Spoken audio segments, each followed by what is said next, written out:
बिस्मिल्लाहिर्रहमानिर्रहीम। अस्सलामु अलैकुम my dear students. I am Shahzad Waheed, your biology teacher. और बहुत खूबसूरत दुआ से लेक्चर का आगाज़ करते हैं, रब्बे ज़िदनी इल्मा। माय डियर स्टूडेंट्स, आज हम एक नया टॉपिक पढ़ने वाले हैं and new topic is dihybrid cross. Mean to say we shall discuss about law of independent assortment. My dear students, इसी रोस्ट्रम से, इसी प्लेटफॉर्म से मैं आपको बताना चाहता हूँ, सॉर्ट का मतलब होता है अलहदा अलहदा करना और असॉर्ट का मतलब होता है मिल जाना। देखते हैं कि हम लॉ ऑफ इंडिपेंडेंट असॉर्टमेंट में किन चीज़ों के मिलने की बात कर रहे हैं। तो इसके लिए मूव करते हैं वाइट बोर्ड पर। Yes my dear students, chapter number 22, lecture number 6, that is a dihybrid cross, or we want to discuss law of independent assortment.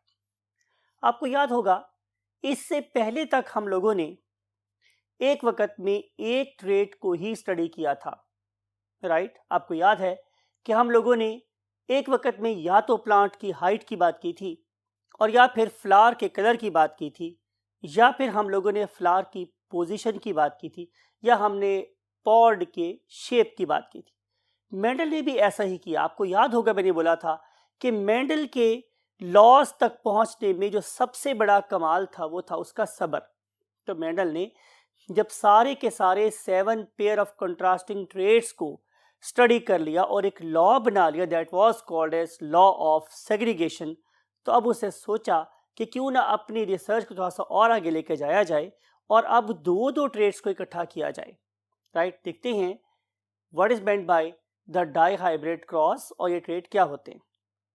आपको याद होगा कि अब मैंने आप लोगों से ये बोला था कि there are 2 things, one of them is called as character, other one is called as trade.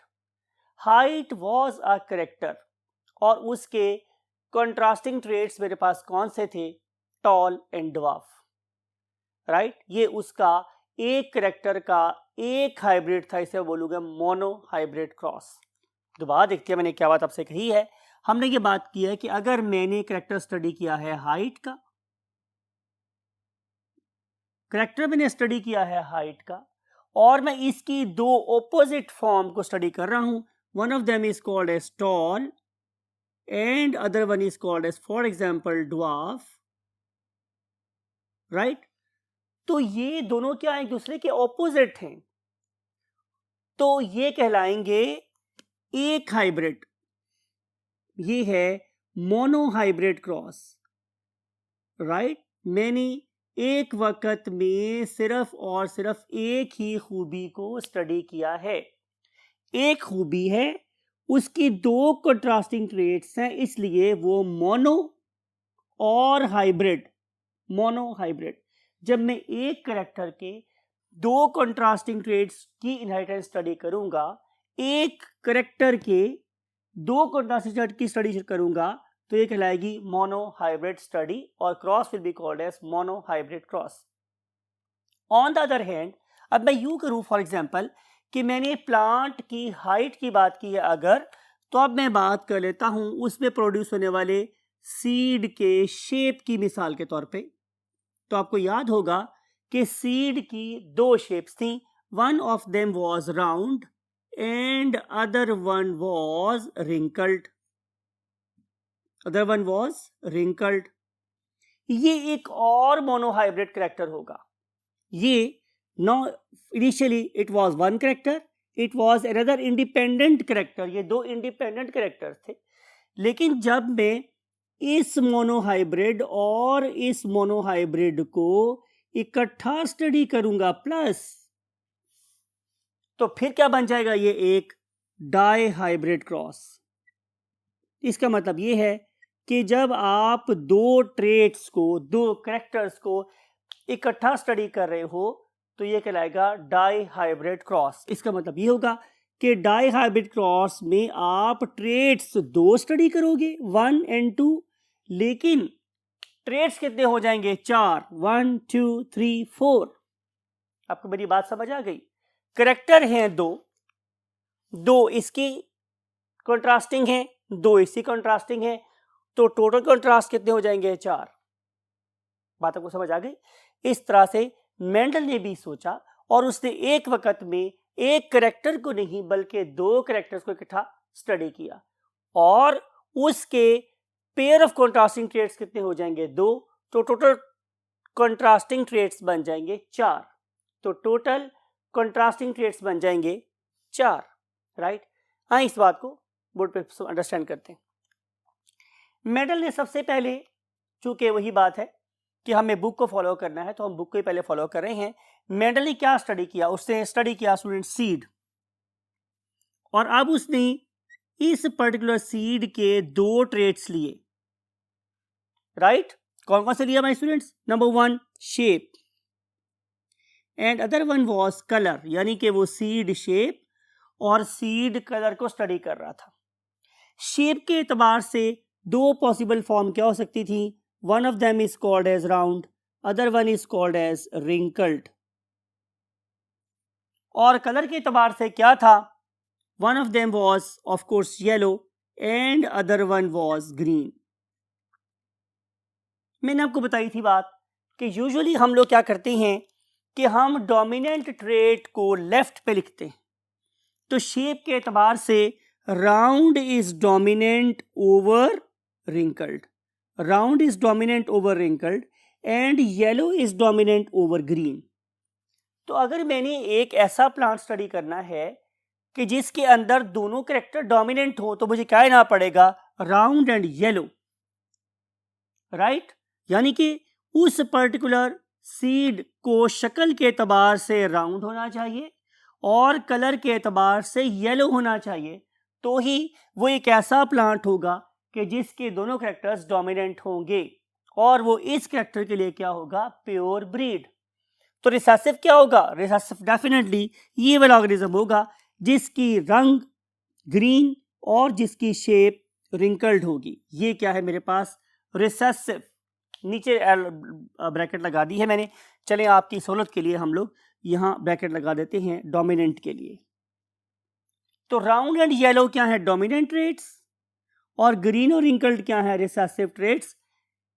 ये अंडरस्टैंड करने के बाद आए हम नेक्स्ट बोर्ड पे मूव करते हैं और प्रॉपर क्रॉस आके देखते हैं। यस माय डियर स्टूडेंट्स, बात करेंगे हम लोग प्लांट ए की। ये मेरे पास एक प्लांट है और ये मेरे पास एक प्लांट बी है, राइट? प्लांट ए के अंदर मैंने इकट्ठे किए हैं डोमिनेंट ट्रेट्स। तो आपको याद होगा डोमिनेंट ट्रेट्स क्या थी कि सीड की शेप होनी चाहिए राउंड और कलर होना चाहिए येलो। तो 2 डोमिनेंट ट्रेट मैंने एक में इकट्ठे कर दिए और 2 रिसेसिव ट्रेट्स मैंने दूसरे में इकट्ठे कर दिए, यानी कि रिंकल्ड और ग्रीन, यानी कि रिंकल्ड और ग्रीन। आप में से कौन बताएगा कि मुझे यहाँ क्या लिखना चाहिए? बिल्कुल ठीक, मुझे लिखना चाहिए यहाँ पे फिनोटाइप ऑफ P1।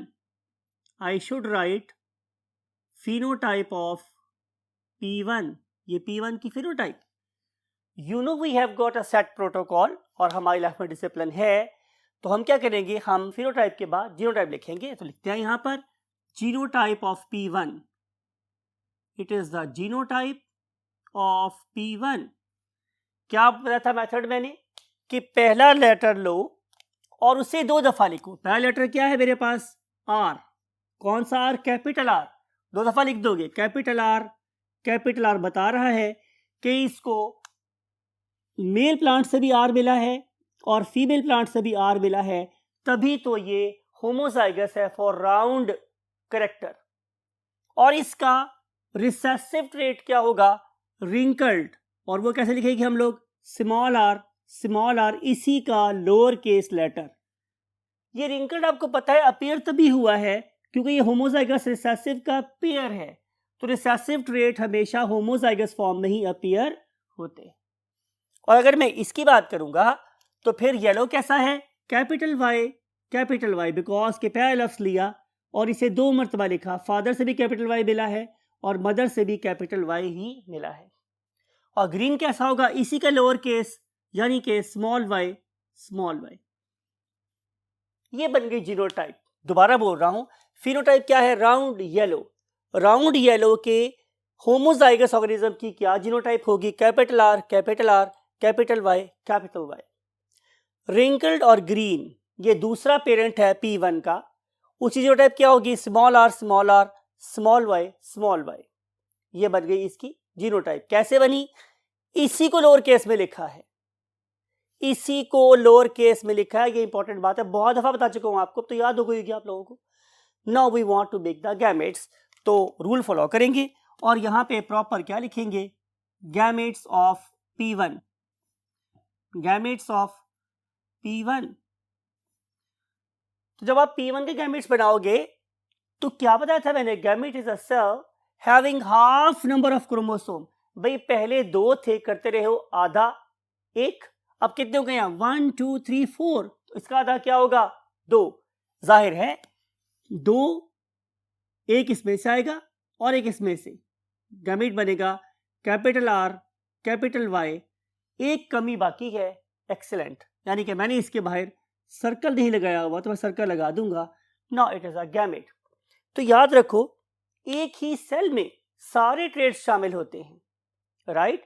यानी कि अगर मेरे पास 1,00,000 करैक्टर हैं तो उसके लिए 1,00,000 स्पर्म नहीं यूज हो रहा, एक ही स्पर्म में सारे कैरेक्टर्स सेंड किए जाते हैं। इस तरीके से एक ही पोलर ग्रेड में सारे कैरेक्टर्स रखे जाते हैं। तो राउंडेस्ट का कैरेक्टर भी उसी सेल में है, येलोनेस का कैरेक्टर भी उसी सेल में है।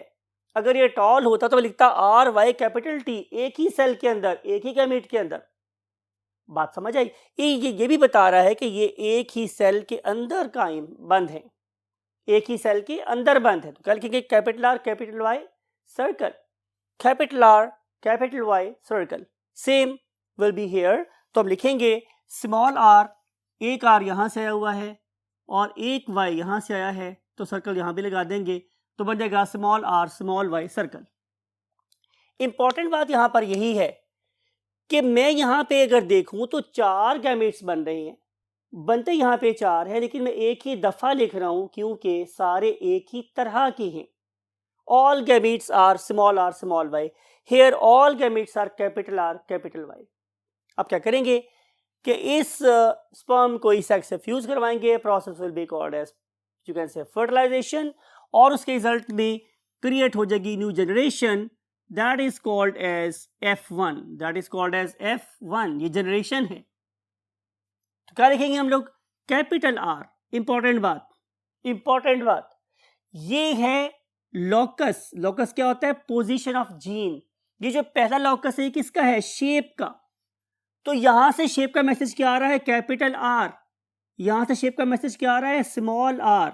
जब मैंने शेप के लॉकस की बात कंप्लीट कर ली तो अब मैं कलर की बात करूंगा। तो कलर के एतबार से यहां से क्या आ रहा है? कैपिटल वाई, और यहां से क्या आ रहा है? Small Y. तो पहले मैं एक लॉकस की बात कंप्लीट करूंगा, फिर दूसरे लॉकस को छेड़ूंगा। तो capital R, small R, shape की बात मुकम्मल हो गई। Then capital Y, small Y, फिर कलर की बात शुरू हुई। जैसे कि यहां पर भी था, पहले शेप फिर कलर, पहले शेप फिर कलर। यहां भी ऐसा ही है, पहले शेप फिर कलर। तो capital R, small R, capital Y, small Y, ये बन गई मेरे पास F1। तो क्या करेंगे हम? F1 का रिजल्ट लिखेंगे। लिखते हैं यहां पर result of F1, result of what? F1। क्या लिखेंगे सबसे पहले? एक्सीलेंट। पहले लिखेंगे हम लोग फिनोटाइप। तो फिनोटाइप के एतबार से, फिनोटाइप के एतबार से मुझे बताएं कि यहां पे कितनी किस्म के ऑर्गेनिज्म प्रोड्यूस हुए हैं। तो आप बोलेंगे सारे की किस्म के। बिल्कुल ठीक है, एक ही किस्म की नजर आ रहे हैं मुझे। तो जब एक किस्म के होंगे तो मैं क्या बोलूंगा? 100%। यानी कि यहां पे 10 सीड प्रोड्यूस हों या 100 सीड प्रोड्यूस हों या 1,00,000 सीड प्रोड्यूस हों, सारे के सारे capital R, small R, capital Y, small Y होंगे। तो मैं लिखूंगा 100%। एक ही तरह के तो क्या लिखूंगा मैं? 100%। भाई 100% क्या है? 100% राउंड और येलो हैं। बिल्कुल ठीक, 100% राउंड और येलो है। क्यों? कि जो कैपिटल आर है वो स्मॉल आर पे डोमिनेंट है और कैपिटल वाई स्मॉल वाई पे डोमिनेंट है। ड्रॉ कर देता हूं ताकि आपको याद रहे। Capital R is dominant over small R and capital Y is dominant over small Y. तो ये कैपिटल आर स्मॉल आर की बात नहीं सुनेगा, ये राउंडनेस ही क्रिएट करवाएगा। Similarly capital Y small Y की बात नहीं सुनेगा, ये येलो ही बनवाएगा। इसलिए जितने भी सीड्स हैं वो हमें राउंड और येलो नजर आएंगे। अब हम लिख रहे हैं जीनोटाइप। क्या लिखे हमारे स्टूडेंट्स हम लोग? जीनोटाइप। तो जब मैं बात करूंगा जीनोटाइप की तो फिर वही बात, कितनी टाइप के ऑर्गेनिजम्स हैं? एक ही तरह का। तो क्या लिखूंगा? 100%। 100% क्या है? जाहिर है राउंड है और येलो है। लेकिन जरा गौर से देखो, क्या इनके जीन्स और इनके जीन्स सेम है? तो बोलेंगे नहीं। यहां पे क्या था? होमोजाइगस। यहां पे क्या है? हेट्रोजाइगस। तो लिख दो heterozygous. 100% heterozygous, round and yellow. बात समझ आ गई? क्या आपने जीनोटाइप कैसे लिखी? वैसे तो बहुत प्रैक्टिस करवाई है आप लोगों को, लिखना आ गया है डेफिनेटली। क्या हमेशा पहले लिखोगे फिनोटाइप, फिर लिखोगे जीनोटाइप, और फिनोटाइप में बता दोगे क्या सिर्फ नजर कैसा आ रहा है, और जीनोटाइप में बताओगे कि जीन्स डिफरेंट है तो हेट्रोजाइगस, और अगर सेम है तो होमोजाइगस। बात समझ आ गई? अब लिखेंगे क्या F1 इंटू F1, यानी कि हम इस नस्ल का इसी नस्ल से क्रॉस कराएंगे, F1 का F1 से क्रॉस कराएंगे। तो लिखते हैं यहां पर F1 इंटू F1। कैसे होगा F1 इंटू F1? भाई जाहिर है इसका इसी से क्रॉस करेंगे तो क्या बनेगा? Capital R small r capital Y small y into capital R small r capital Y small y। इन ब्रीडिंग हो रही है, इन breeding. F1 into F1। What is next task? क्या इसकी जीनोटाइप फिनोटाइप लिखूं? तो आंसर इज नो, यहां लिख दिया है। अब क्या करना है? सिंपली इसे गैमेट्स बनाने। तो लिखते हैं हम लोग कि गैमेट्स कैसे बनाए जा सकते हैं। अब जो गैमेट्स बनाने का मेथड है वो मैं आपको कोशिश करता हूं कि नेक्स्ट बोर्ड पे सिखाऊं, ताकि जरा को हम लोग मोर इफेक्टिवली यूज कर सकते हो। So let's jump to the next board. Yes my dear students, हम बात आपसे कर रहे थे कि how we can make the gametes. तो हम लिखते हैं यहाँ पे प्रॉपर गैमेट्स ऑफ F1। ठीक है, कि हम F1 के गैमेट्स कैसे बना सकते हैं, मेकिंग ऑफ F1 गैमेट्स। तो माय डियर स्टूडेंट्स, आप क्या करेंगे कि आप पहला लॉकस लेंगे। लॉकस पहला किसका था? शेप का। तो शेप के एतबार से पहला लॉकस क्या था? Capital R small r। Shape ऐसी थी। और दूसरा लॉकस मेरे पास कौन सा था? कलर का। यही दो चीजें देखी थी। वो क्या था? Capital Y small y। ये क्या था? F1 का genetic makeup, capital R small r capital Y small y। तो अगर आप चाहते हैं कि आप इसे गैमेट्स बनाएं तो क्या करेंगे? आप पहला लॉकस लेके इससे ब्रेक कर देंगे इनटू 2। ठीक है, कैपिटल R स्मॉल r को सेपरेट कर देंगे, कैपिटल R स्मॉल r। और फिर आपको याद है कि हमारे यहाँ एक बहुत ही मशहूर से सिंगर हैं जो चिमटा यूज करते हैं, आरफ लोहार की बात कर रहा हूं। तो उनका चिमटा हम यहाँ ड्रॉ कर लेंगे ऐसे, और यहाँ भी इसका चिमटा ड्रॉ कर लेंगे ऐसे। यानी कि कैपिटल R के आगे भी हम बाइफर्केशन लगा देंगे और स्मॉल r के सामने भी बाइफर्केशन लगा देंगे।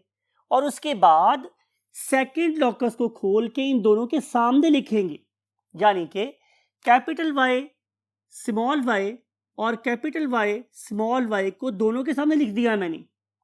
और हम ये बात कर रहे हैं कि अगर कैपिटल R कैपिटल Y से मिलेगा तो गैमेट बनेगा capital R capital Y circle, right.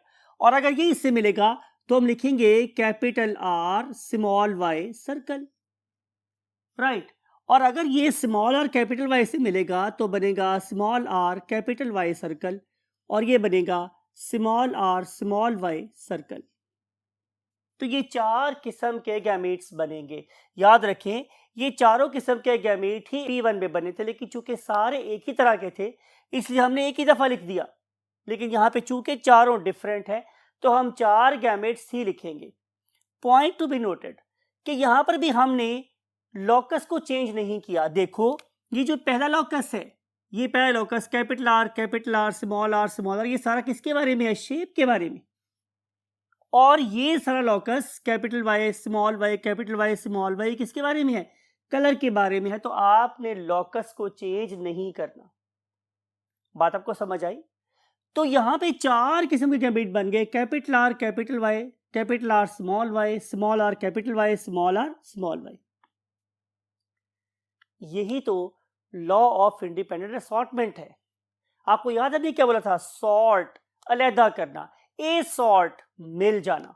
हम ये बात कर रहे हैं कि जब हम कंट्रास्टिंग ट्रेड्स को मिलाते हैं P1 में तो F1 में इकट्ठी हो जाती हैं। मुड़ के देखते हैं प्रीवियस बोर्ड में यही बात क्या हुई थी कि जब मैंने कंट्रास्टिंग ट्रेड्स को मिलाया किस में? F1 में, तो वो इकट्ठी हो गई, right? Capital R capital Y small Y को जब मैंने मिलाया तो वो capital R capital Y small Y की फॉर्म में F1 में इकट्ठी हो गई। भाई ये वाला बात तो हमारे पास लॉ ऑफ सेग्रीगेशन में भी हुई थी।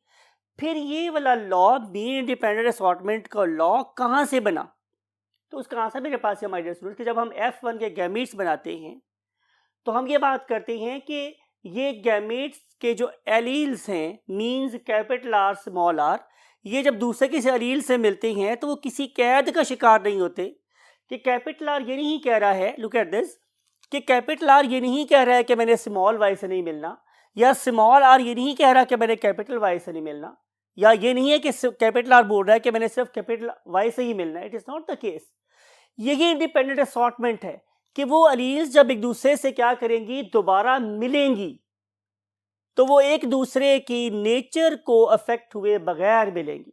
सो capital R have the equal probability और chance to combine with dominant Y and small Y. जितना चांस मिलने का इसके साथ है उतना ही चांस मिलने का इसके साथ है। सिमिलरली ये स्मॉल आर कैपिटल वाई से जितने चांस से मिल सकती है उतनी ही चांस है स्मॉल आर स्मॉल वाई से भी मिल सकता है। तो ये है basically law of independent assortment. ये लॉ ऑफ इंडिपेंडेंट असॉर्टमेंट किस लेवल पे अप्लाई हो रहा है? F1 के गैमेट बनते वक्त। आपको याद होगा कि जो लॉ ऑफ सेग्रीगेशन है वो भी अप्लाई हुआ था F1 के गैमेट्स बनते वक्त। तो gametes are very very important to make and to test the laws. ठीक है, तो हमने क्या बात कही है कि लॉ ऑफ इंडिपेंडेंट असॉर्टमेंट के मुताबिक जब भी हम टू कंट्रास्टिंग किसको प्रॉपर्टीज को इकट्ठा करेंगे तो F1 में इकट्ठी हो जाएंगी, राइट? लेकिन जब हम F1 के गैमेट्स बनाएंगे तो उनके अलील दूसरी अलील से, ये वाली अलील दूसरी अलील से एक दूसरे की खूबियों के इंडिपेंडेंट मिलेंगे। Capital can combine with capital and capital can combine with recessive, recessive can combine with dominant, recessive can combine with recessive. सब चीजें पॉसिबल है। यही तो इंडिपेंडेंट असॉर्टमेंट का लॉ है। आइए देखते हैं कि अगर हम इन चारों गैमेट्स को जो एक F1 के हैं दूसरे के 4 गैमेट्स से मिलाएंगे तो आपको पता है कि 4 इंटू 4 हमारे पास 16 प्रोडक्ट्स बनेंगी। 16 क्या बन जाएंगी? मेरे पास प्रोडक्ट्स बन जाएंगी। वो प्रोडक्ट्स कैसे बनती हैं उसके लिए हम प्रीवियस बोर्ड पे मूव करते हैं। Look at this, we have to draw a table. जाहिर है यहाँ पे लाइंस नहीं लगाना चाह रहा हूँ, वैसे ड्रॉ कर लेते हैं। पहला गैमेट था मेरे पास capital R capital Y circle, दूसरा गैमेट था capital R small Y circle, तीसरा था small R capital Y circle और लास्ट था small R small Y circle. तो ये 4 गैमेट्स यहाँ पर लिखे हैं हमने हॉरिजॉन्टल लाइंस के साथ साथ, और लिखेंगे ऐसे वर्टिकली भी। ऑर्डर चेंज नहीं करना। जो ऑर्डर मैंने याद है बताया था कि इस तरीके से लिखा है वही ऑर्डर मैंने इस तरफ से इस तरफ भी लिखना है। I should not change the order. तो पहला ऑर्डर क्या है? Capital R capital Y circle, दूसरा क्या है? Capital R small Y circle, next क्या है? Small R capital Y circle, और लास्ट है small R small Y circle. तो ये 4 गैमेट्स इधर है और यही वाले 4 गैमेट्स इधर है। उनके ऑर्डर में तब्दीली नहीं करनी। क्या करेंगे, इनको आपस में मिलाएंगे। तो पहला पॉसिबिलिटी क्या है कि ये इससे मिले, पहला गैमीट ये पहला गैमीट बन जाएगा मेरे पास capital R capital R capital Y capital Y. दूसरा क्या बनेगा, कैपिटल आर, देन यहां से क्या आ रहा है कैपिटल वाई, यहां से क्या आ रहा है स्मॉल वाई, तो लिखेंगे capital Y small Y.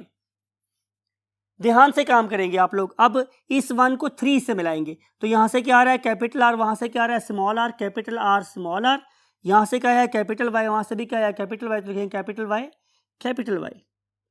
Got the point. यहां से क्या आ रहा है कैपिटल आर, वहां से क्या आ रहा है small R, capital R small R, then capital Y small Y, capital Y small Y, right. कैसे बनता है आपको समझा दिया है कि एक गैमीट हमने यहां से लेना है, दूसरा यहां से लेना है, तो बनेगा capital R capital Y small Y, then capital R small Y capital R small R capital Y small Y, capital R small Y small Y, right. Now capital R capital Y small Y, capital R capital Y small Y, small R capital Y, then small r capital Y small y. Lastly, capital R capital Y small y, capital R small y small y, small r capital Y small y, and small r small y small y.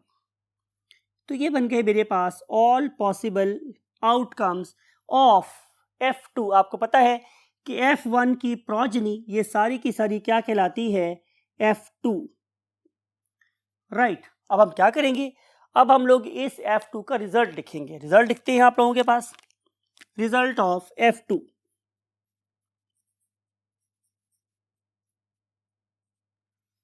Right. तो result लिखने के लिए जाहिर है यहां जगह खत्म हो गई, we have to go to next board. लेकिन यहां से पहले मैं आपको पढ़ना सिखाऊं। आप यूं परसीव कर सकते हैं कि ये एक बॉक्स है, आपको डायग्राम देखिए नजर आ जाएगा कि ये बॉक्सेस हैं, बेसिकली ऐसे इस तरह के बॉक्सेस हैं ये, समथिंग लाइक इट। तो इन बॉक्सेस के हम नंबर लगा सकते हैं, we can place numbers something like it 1 2 3 4 5 6 7 8 9 10 11 12 13 14 15 and then 16। अगर आप पहली टाइप की प्रोजनी को, पहली टाइप की पॉसिबल प्रोडक्ट को देखें तो वो क्या है कैपिटल आर और कैपिटल वाई। आपको पता है कि अगर कैपिटल आर और कैपिटल वाई इकट्ठा होगा तो इसका मतलब ये है कि ये राउंड है और येलो है। तो हमें नजर आ रहा है कि पहले बॉक्स में राउंड भी है येलो भी है, दूसरे में राउंड भी है येलो भी है, तीसरे में राउंड भी है येलो भी है, चौथे में राउंड भी है येलो भी है, नजर आ रहा है ना।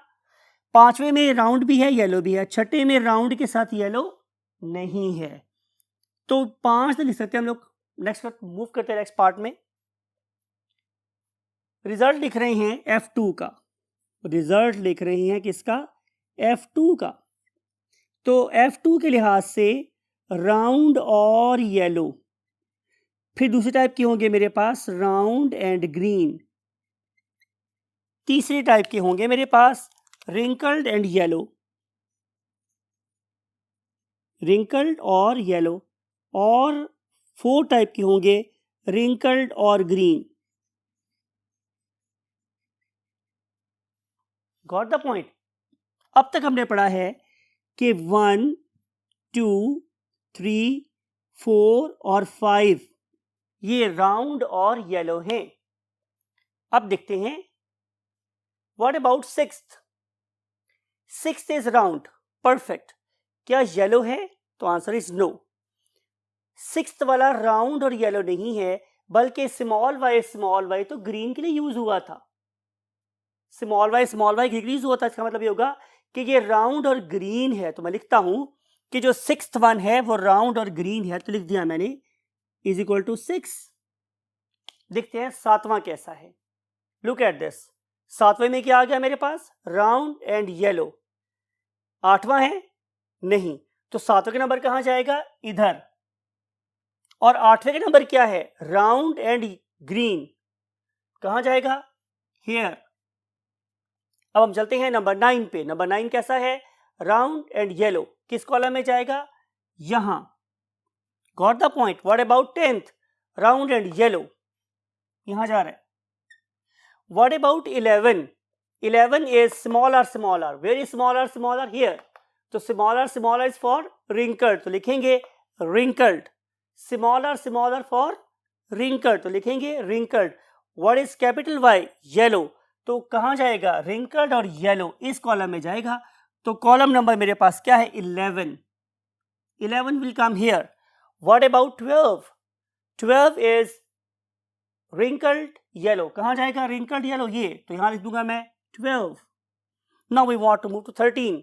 13 is again round and yellow. 13 कहां जाएगा? इस कॉलम में, because here round and yellow. Now we want to go to 14। 14 is round, but is it yellow? तो answer is no, it is green. तो क्या लिखेंगे? Round and green. 14 नंबर आना चाहिए राउंड और ग्रीन में, तो where is round and green? Here, it is a number 14। What about 15? It is basically wrinkled, it is yellow. Where is wrinkled yellow? It is over here. So here is 13.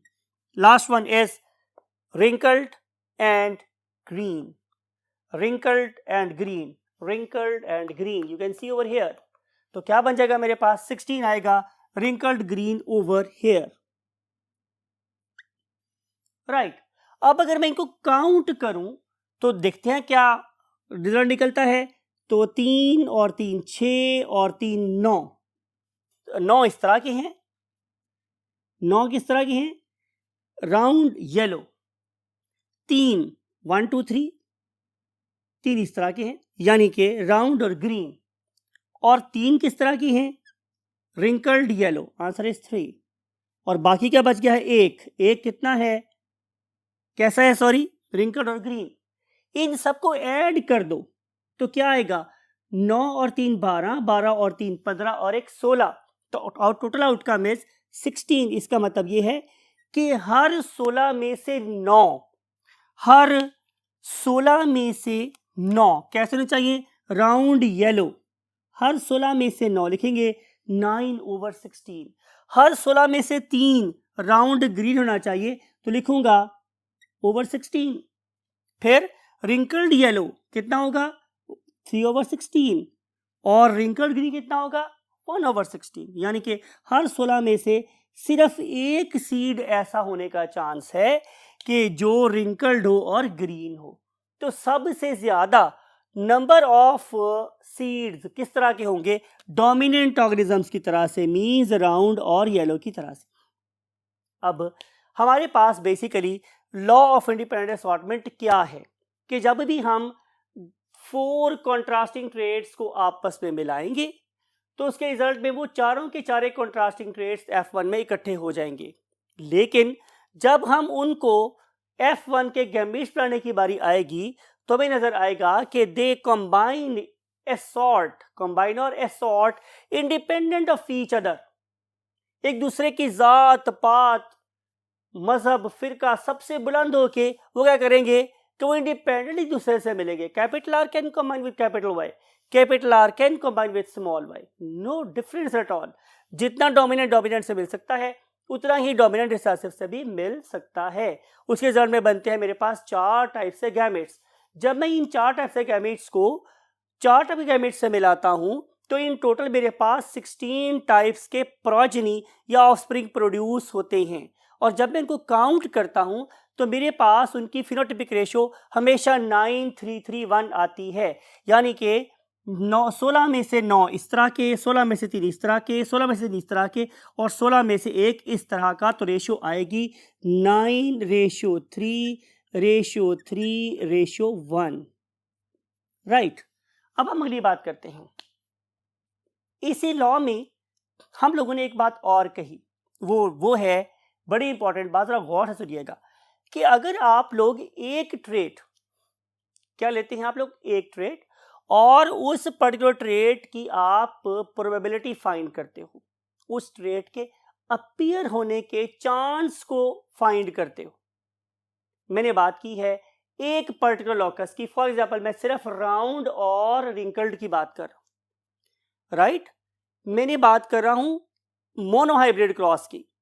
Monohybrid cross में मैंने इसको इससे cross करवा के देखा, right. फिर monohybrid cross में ही for example कि मैंने येलो को ग्रीन से क्रॉस करा के देखा, तो मुझे इसकी इंडिपेंडेंट और इंडिविजुअल प्रोबेबिलिटी पता चली और इसकी इंडिविजुअल प्रोबेबिलिटी पता चली, राइट। अगर मैं अब इन दोनों को मिला के प्रोबेबिलिटी फाइंड करना चाहता हूं तो कोई मुश्किल सी बात नहीं है। जितनी प्रोबेबिलिटी इंडिविजुअल इसकी है और जितनी प्रोबेबिलिटी इंडिविजुअल इसकी है उन दोनों को मल्टीप्लाई कर दो। It is called as a product rule. आपको पता है प्रोडक्ट क्या होता है? Multiple of. जितनी प्रोबेबिलिटी इसकी है और जितनी प्रोबेबिलिटी इसकी है उन दोनों की प्रोबेबिलिटीज को मल्टीप्लाई कर दो तो डायहाइब्रिड क्रॉस की प्रोबेबिलिटी फाइंड हो जाएगी। मिसाल के तौर पे राउंड की प्रोबेबिलिटी है मेरे पास 3/4, येलो की प्रोबेबिलिटी कितनी है? 3/4। तो जब मैं 3/4 को 3/4 से मल्टीप्लाई करूंगा तो आंसर आ जाएगा 9/16। आपको मेरी बात समझ आई? जितनी प्रोबेबिलिटी मैंने बोला है इस कैरेक्टर के अपेयर होने की थी इंडिपेंडेंटली मोनोहाइब्रिड क्रॉस में, और जितनी प्रोबेबिलिटी थी इस कैरेक्टर की अपेयर होने की मोनोहाइब्रिड क्रॉस में, उन दोनों को आपस में मल्टीप्लाई कर दो तो डाई हाइब्रिड क्रॉस में अपेयर होने की प्रोबेबिलिटी का पता चल जाएगा। ये इसको हम बोलते हैं प्रोडक्ट रूल। इसे हम क्या नाम देते हैं? Product rule. तो प्रोडक्ट रूल रिवील्स कि आप सम ऑफ प्रोबेबिलिटीज को अगर आप फाइंड करना चाहते हो तो दोनों की इंडिविजुअल प्रोबेबिलिटीज को मल्टीप्लाई कर दो, राइट। मैंने आपको इस एग्जांपल से समझाया, आप लोग इस एग्जांपल की बात कर रहे हैं तो इसकी प्रोबेबिलिटी है मेरे पास 3/4 और इसकी प्रोबेबिलिटी है 1/4। जब आप 3 को 1 से मल्टीप्लाई करोगे तो 3 आएगा, 4 को 4 से मल्टीप्लाई करोगे तो 16 आ जाएगा, तो आंसर इज 3/16। इसकी प्रोबेबिलिटी है मेरे पास 1/4, इसकी प्रोबेबिलिटी है 3/4, तो मल्टीप्लाई आंसर आएगा मेरे पास 3/16। इसकी प्रोबेबिलिटी है 1/4, इसकी प्रोबेबिलिटी है 1/4, तो आंसर आएगा 1/16। कहते हैं तो मजीद लिख देता हूं, इसकी कितनी है? 1/4। इसकी कितनी है? 1/4। तो जब आप 1/4 को 1/4 से मल्टीप्लाई करोगे तो आंसर आ जाएगा 1/16।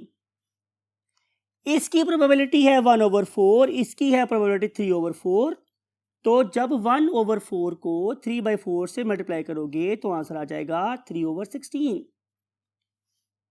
इसकी प्रोबेबिलिटी है 3/4, इसकी प्रोबेबिलिटी है 3/4, तो जब 3/4 को 3/4 से मल्टीप्लाई करोगे तो आंसर आ जाएगा 9/16। It is a product rule.